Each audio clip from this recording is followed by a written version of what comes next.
Welcome to Sisan একাডেমিতে স্বাগত। আজকে আমরা নিমেষে অঙ্ক সিরিজের ক্লাস নাম্বার 173 শুরু করব। আজকে ম্যাথসের উপর। তোমরা যারা কম্পিটিটিভ এক্সামে প্রিপারেশন নিচ্ছ ভিডিওটা অবশ্যই শেষ পর্যন্ত দেখো। এই টাইপের ম্যাথসের কোশ্চেন তোমরা পরীক্ষা পাবে।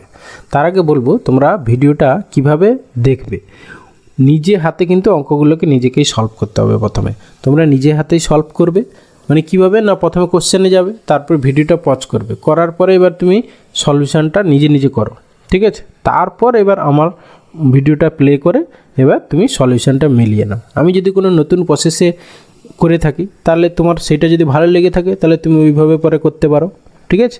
এইভাবে পুরো ভিডিওটা সলভ করো, প্রতিদিন রেগুলার বেসিসে করো, দেখবে ম্যাথ জিআই এর তোমাদের প্র্যাকটিস ভিডিও এগুলো কিন্তু, ঠিক আছে? সেই জন্য তোমরা রেগুলার বেসিসে এটাকে ফলো করো, এইভাবেই ফলো করো, দেখবে তোমাদের ম্যাথ জিআই এর অনেক কিছু ইমপ্রুভমেন্ট হবে। ওকে, চলো লেট স্টার্ট। ফার্স্ট কোশ্চেন কী আছে দেখে নাও। বলেছে যদি এ এর আয় বি এর আয়ের চেয়ে 150% বেশি হয় তাহলে বি এর আয় এ এর আয়ের থেকে কত শতাংশ কম। অনেকে এই কোশ্চেনটা গুলিয়ে ফেলে, কিচ্ছু গোলানোর কিছু নেই। যার চেয়ে, দেখো এ এর আয় বি এর আয়ের চেয়ে, যার সাপেক্ষে তাকে 100 ধরে নাও। তাহলে এখানে বি এর আয় আমি 100 ধরে নিলাম, ঠিক আছে? তাহলে এ এর আয় তাহলে কি 150% বেশি, তাহলে এ এর আয় কত হবে? 100 থেকে 150% বেশি, তাহলে হচ্ছে কি তোমার 250 হয়ে গেল। এবারে কী চেয়েছে? তাহলে বি এর আয় এ এর আয়ের থেকে, এ এর আয় সাপেক্ষে, যার সাপেক্ষে সেটা নিচে 250 নিচে হয়ে গেল। বি এর আয় এ এর আয়ের থেকে কত শতাংশ কম, তাহলে এইটা থেকে এটা কত কম না 150 কম, তাহলে উপরে হচ্ছে গিয়ে 150 ব্যাস ইন্টু 100। ওকে, তাহলে 25 দিয়ে কাটো, 25 6 150 আর হচ্ছে গিয়ে 25 10-এ আর এই শূন্য কাটলো, তাহলে হচ্ছে গিয়ে 60%। ওকে, 60% মানে অপশান এ অ্যান্সার। এরপরে এসে কোয়েশ্চেন নাম্বার 2। দেখো কি বলেছে, দুটি সংখ্যার লসাগু এবং গসাগু এত, যদি একটি সংখ্যা এত হয় তাহলে অপর সংখ্যাটি কত, ঠিক আছে?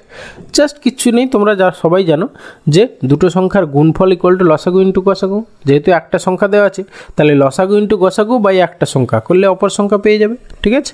এগুলো বেসিক অঙ্ক, আজকে আমি সব বেসিক অঙ্ক দিয়েই ক্লাসটা করেছি।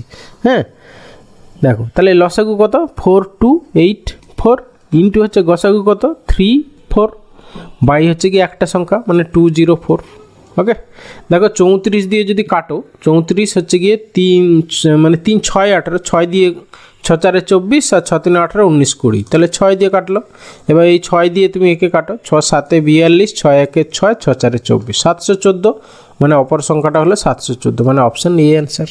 ওকে, এরপরে আছে কোশ্চেন নাম্বার 3। বলেছে কোনো একটি কাজ এ একা 30 দিনে, বি একা 70 দিনে করতে পারে। এ ও বি মিলিতভাবে ওই কাজটি কত দিনে শেষ করতে পারবে। তাহলে জাস্ট এ আর বি একসঙ্গে মানে কি দুটোর গুণ বাই দুটোর যোগ, ঠিক আছে? তাহলে এখানে এর টাইম হচ্ছে গিয়ে 30 আর এর হচ্ছে গিয়ে 40 বাই হচ্ছে গিয়ে 30 + 40 মানে 70। দেখো কাটাকাটি করলে তোমার নিচে 7 থাকবে, কারণ 30 × 40 মানে 120 তো 7 দ্বারা ভাগ যায় না, মানে নিচে 7 থাকবে। একমাত্র দেখো অপশান ডিতে নিচে 7 আছে, ব্যাস এটাই অ্যান্সার। ওকে, এরপরে এসে কোশ্চেন নাম্বার 4। বলেছে একটি নৌকা স্রোতের অনুকূলে 2 ঘন্টায় 16 কিলোমিটার যায় এবং স্রোতের প্রতিকূলে 4 ঘন্টায় 16 কিলোমিটার যায়, ঠিক আছে? স্থির জলে নৌকার গতিবেগ কত? তাহলে তোমাকে কি down stream rate, up stream rate, হ্যাঁ মানে অনুকূলে, মনে রাখো অনুকূলেটাকে বলে ডাউন স্ট্রিম, হ্যাঁ, আর হচ্ছে কি প্রতিকূলে যেটা সেটাকে বলে আপ স্ট্রিম ইংলিশে, ঠিক আছে? তাহলে এখানে ডাউন স্ট্রিম রেট বের করে নাও। ডাউন স্ট্রিম রেট হচ্ছে অনুকূলে কত 2 ঘন্টায় যায় 16 কিলোমিটার, তাহলে 1 ঘন্টায় যায় 8 কিলোমিটার, তাহলে 8 km/h হচ্ছে গিয়ে ডাউন স্ট্রিম রেট।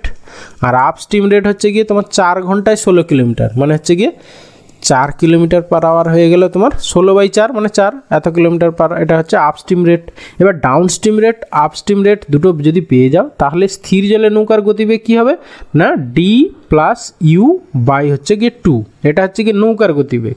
হ্যাঁ, আর যদি চাইতো তোমার স্রোতের গতিবেগ তখন ডি মাইনাস ইউ বাই 2। ওকে, তাহলে আমাদের এখানে ডি প্লাস ইউ বাই 2 এর ফর্মুলা মানে অ্যান্সারটা বের করতে হবে। তাহলে 8 4 12 বাই হচ্ছে গিয়ে 2 মানে হচ্ছে গিয়ে 6 km/h, এটা হচ্ছে গিয়ে স্থির জলে নৌকার গতিবেগ মানে অপশান এ অ্যান্সার। ওকে, এরপরে এসে কোশ্চেন নাম্বার 5। বলেছে 72 কিলোমিটার/ঘন্টা বেগে ধাবমান একটি ট্রেন 260 মিটার লম্বা একটি প্ল্যাটফর্ম 23 সেকেন্ডে অতিক্রম করে, তাহলে ট্রেনটির দৈর্ঘ্য কত? দেখো তাহলে আমার ট্রেনটা যখন একটা প্ল্যাটফর্মকে অতিক্রম করছে, ঠিক আছে, তখন কি ট্রেনটা নিজের দৈর্ঘ্য প্লাস প্ল্যাটফর্মের দৈর্ঘ্য অতিক্রম করছে, ঠিক আছে, টোটাল ডিস্টেন্স ওইটা কভার করছে। আচ্ছা, এখানে আমাদের স্পিড দেওয়া আছে, টাইম দেওয়া আছে, স্পিড ইন্টু টাইম করলে ডিস্টেন্স পেয়ে যাব। তাহলে 72 কিন্তু কিলোমিটার পার আওয়ার আছে, তো আমি এটাকে মিটার পার সেকেন্ডে কনভার্ট করে নাও, ইন্টু 5/18 করে নাও। কিলোমিটার পার আওয়ার থেকে মিটার পার সেকেন্ডে যাওয়ার জন্য কী করতে হবে না, 5/18 গুণ করে নেবে। এবার যদি কোথাও মিটার পার সেকেন্ড থাকে, সেখান থেকে কিলোমিটার পার আওয়ারে যেতে হয়, তখন কী করবে, 18/5 দিয়ে গুণ করে নেবে। ওকে, আচ্ছা, এইটা হয়ে গেল স্পিড মিটার পার সেকেন্ডে, ইন্টু হচ্ছে 23 সেকেন্ডে, ইন্টু 23, এটা হচ্ছে কি টাইম। তাহলে 18, 4 72, 4 5 20, আর হচ্ছে কি 23 2 46, মানে 460 মিটার হচ্ছে গিয়ে কি 23 সেকেন্ডে টোটাল অতিক্রম করেছে। এবার প্ল্যাটফর্মের দৈর্ঘ্য কত, 260 হচ্ছে কি প্ল্যাটফর্মের দৈর্ঘ্য, তাহলে ট্রেনটার দৈর্ঘ্য কত, 200 মিটার, মানে অপশান বি অ্যান্সার। ওকে, এরপরে এসে কোশ্চেন নাম্বার 6 বলেছে ABC একটি কাজ যথাক্রমে 24 দিনে, 6 দিনে, 12 দিনে শেষ করে, তারা একত্রে কাজটি কত দিনে শেষ করবে। ঠিক আছে, একত্রে করলে কাজটা কত দিনে শেষ করবে। দেখো, এইটা আমরা বেসিক ওয়েতে কী করবেন না, 1/24 প্লাস 1/6 প্লাস 1/12, এইটা বের করার পরে যা হবে সেটাকে উল্টে দেবে বা রেসিপ্রোকাল করে দেবে, যা হবে সেটাই অ্যান্সার। ওকে, এটা একটা প্রসেস। আদারওয়াইজ আর একটা করতে পারো, টাইম এফিসিয়েন্সি মেথড। দেখো, এর টাইম কত, 24, বি এর টাইম কত না হচ্ছে গিয়ে 6, সি এর টাইম হচ্ছে গিয়ে 12, ঠিক আছে, এদের এলসিএম কত, দেখো 24 এলসিএম, ঠিক আছে, তাহলে এদের এফিসিয়েন্সিগুলো বের করে নাও। দেখো 24, 1 24, 6 4 24, 12 2 24। ওকে, তাহলে টোটাল এই যে এলসিএম যেটা হলো, এটা হচ্ছে কি টোটাল ওয়ার্ক। তাহলে টোটাল ওয়ার্ককে হচ্ছে 3 জনের এফিসিয়েন্সি, এখানে কত, 1 + 4 5 2 7, 7 দিয়ে ভাগ করে যা হবে সেটাই অ্যান্সার। ওকে, 24/7 মানে হচ্ছে গিয়ে 7 3 21 22 23 24, মানে 3 × 3 = 7, 3 × 3 = 7, মানে অপশান বি অ্যান্সার। ওকে, তোমরা এইভাবেও করলে চলে আসতো একই ব্যাপার, নাহলে এই টাইম এফিসিয়েন্সি মেথড এইভাবে অ্যাপ্লাই করতে পারো 3 জনের ক্ষেত্রে। ওকে, এরপরে এসে কোশ্চেন নাম্বার 7 বলেছে 1000 টাকার বার্ষিক 5% সরল সুদে 10 বছরের সুদ কত। ঠিক আছে, দেখো, এটা তোমরা I = PRT/100 সেই ফর্মুলা বসিয়ে করতে পারো, কিচ্ছু নেই। হ্যাঁ, I = PRT/ হচ্ছে গিয়ে 100। ওকে, সেই ফর্মুলা বসিয়ে দিয়ে করতে পারো। হ্যাঁ, কিন্তু আমি একটা প্রসেস বলছি, সবসময় মনে রাখবে যেটা আসল সেটা হচ্ছে কি 100%। ঠিক আছে, আসল মানে প্রিন্সিপাল যেটা, সেটা 100%। এইটা তুমি বুঝে নাও, দেখবে মুখে মুখে অঙ্কটা হয়ে যাবে। হ্যাঁ, পি হচ্ছে আসল হচ্ছে 100%, আর ক্যাপিটাল আইটা হচ্ছে গিয়ে তোমার R × T। হ্যাঁ, এত পার্সেন্টেজ। এখানে দেখো রেট অফ ইন্টারেস্ট 5 আর টাইম হচ্ছে 10, তাহলে 10 × 5 = 50%। ঠিক আছে, এখানে দেখো তোমার এই 100%-এর ভ্যালু দেওয়া আছে 1000 টাকা, তাই না? তাহলে তোমার চাই হচ্ছে গিয়ে 50%, 50% মানে হচ্ছে কত, 500 টাকা হবে অ্যান্সার। তাহলে অপশান বি হচ্ছে অ্যান্সার। তাহলে এইটা আমার এই প্রসেসটা যদি আমরা জানতাম, তাহলে কি জাস্ট মুখে মুখে করতাম, 5 × 10 = 50%, তাহলে 100%-এর ভ্যালু হচ্ছে গিয়ে 1000 টাকা, তাহলে 50% মানে তার অর্ধেক, মানে হচ্ছে 500 টাকা। ব্যাস, এটা খাতা পেন লাগবে না। ঠিক আছে, এই প্রসেসটা তোমরা শিখে রাখো, দেখবে অনেক এই সরল সুদের ক্ষেত্রে অঙ্কগুলো মুখে মুখেই করতে পারবে। ওকে, এরপরে এসে কোশ্চেন নাম্বার 8 বলেছে ABC একটি ব্যবসা শুরু করে, যদি বছরের শেষে এত টাকা লাভ হয়, তাদের লভ্যাংশের অনুপাত এত হয়, তবে এ কত টাকা পাবে। জাস্ট কিছুই নেই, লভ্যাংশের অনুপাতটা এমনি সিম্পলিফাই করে নাও, করে এবার যে লাভ হয়েছে সেটা ওই রেশিওতে ভেঙে দাও, তাহলে এ কত টাকা পাবে পেয়ে যাবে।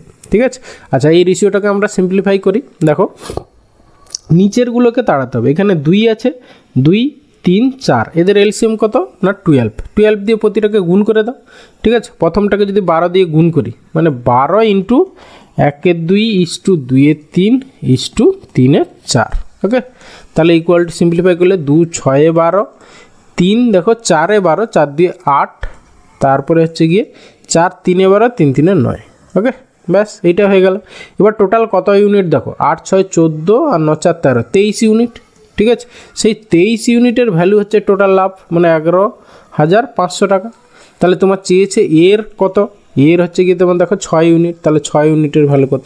ওকে, 23 × কত করলে এইটা সম্ভবত 5, দেখো 23 × 500, তাহলে এখানে 6 × 500, মানে 6 5 30, মানে হচ্ছে গিয়ে 3000 টাকা, মানে অপশান সি অ্যান্সার। ওকে, এরপর আছে কোশ্চেন নাম্বার 9, বলেছে একটি আয়তাকার বাগানের দৈর্ঘ্য প্রস্থের 4 গুণ এবং জমিটির ক্ষেত্রফল হচ্ছে 1600। ঠিক আছে, তাহলে জমির দৈর্ঘ্য প্রস্থ কত? দেখো অঙ্কটা খাতা পেন দরকার মানে ইউজ করার কোনো দরকার নেই। দেখো জমিটার ক্ষেত্রফল মানে কি, দৈর্ঘ্য ইন্টু প্রস্থ হবে, দৈর্ঘ্য ইন্টু প্রস্থ। ওকে, মানে তোমার দুটোর গুণফল হবে গিয়ে কত? 1600। আর হচ্ছে গিয়ে কি না বলছে, দৈর্ঘ্য প্রস্থের 4 গুণ। ঠিক আছে, তাহলে এক্সটা যদি আমরা দৈর্ঘ্য ধরি সেটা হচ্ছে গিয়ে প্রস্থের 4 গুণ, মানে হচ্ছে গিয়ে তোমার 4y। এই দুটো কন্ডিশান।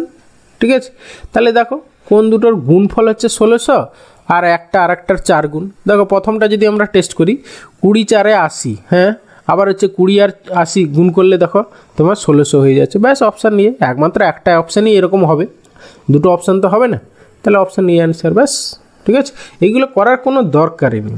এই জন্য নিজেকে লজিক্যাল হতে হবে, মাথায় তোমাকে সিম্পলিফিকেশান করতে হবে। 3 ভাগ মাথায় 1 ভাগ খাতায়। ঠিক আছে, এই মানে নিয়ে এই রেশিওতে তোমাকে খাতা পেন ইউজ করতে হবে, তাহলে দেখবে তোমার পরীক্ষার সময় কোনো টাইমের প্রবলেম হবে না। ওকে, এই জন্য রেগুলার বেসিসে তোমাকে প্র্যাকটিস করতে হবে। ওকে, আর সেই জন্য তোমরা অবশ্যই ভিডিওগুলো আমার এই নিমেষে অঙ্ক সিরিজ প্রতিদিন দেখো। ওকে, এরপরে আসছি কোশ্চেন নাম্বার 10, বলেছে দেখো এটার ভ্যালু কত হবে? দেখো সবগুলোতে তোমার 1.2 প্রতিটা আছে, তাহলে প্রথমে আমি যদি 1.2 গুণ কমন নিয়ে নিই, 1.2টা কমন নিলাম, প্রথমটায় পড়ে থাকবে 1 প্লাস পরেরটায় পড়বে 1.2, দ্বিতীয়টা দেখো 1.2 এর স্কোয়ার পড়ে থাকবে। ঠিক আছে, আচ্ছা 12 স্কোয়ার কত? 144, তাহলে 144, এবার পয়েন্ট ডান দিকে 2 ঘর পরে হয়ে মানে এইখানে হবে। ব্যাস, এবার এইটাকে সিম্পলিফাই করো, তাহলে 1.2 ইন্টু কত হবে? দেখো তোমার 3 পয়েন্ট কত, এর সঙ্গে করো তোমার 0.2 মানে 4 2 6, মানে হচ্ছে গিয়ে তোমার 4 2 6 মানে 64 হবে। ওকে, এবার 12কে নামতা ডাকো, হ্যাঁ, 12 4 48 8, তারপরে হচ্ছে কি 12 6 72, আর হচ্ছে কি 4 76 মানে 68। হ্যাঁ, মানে শেষে 68 হবে, শেষে 68 কোন অপশান আছে? অপশান বিতে। ব্যাস, option B answer. Okay, thank you ভিডিওটা শেষ পর্যন্ত দেখার জন্য। আশা করি ভালো লাগলো, তাহলে অবশ্যই একটা লাইক করো, বন্ধুদের সঙ্গে শেয়ার করো, আর চ্যানেলে নতুন হলে অবশ্যই সাবস্ক্রাইব করো। ওকে, ভালো থাকবে, বাই।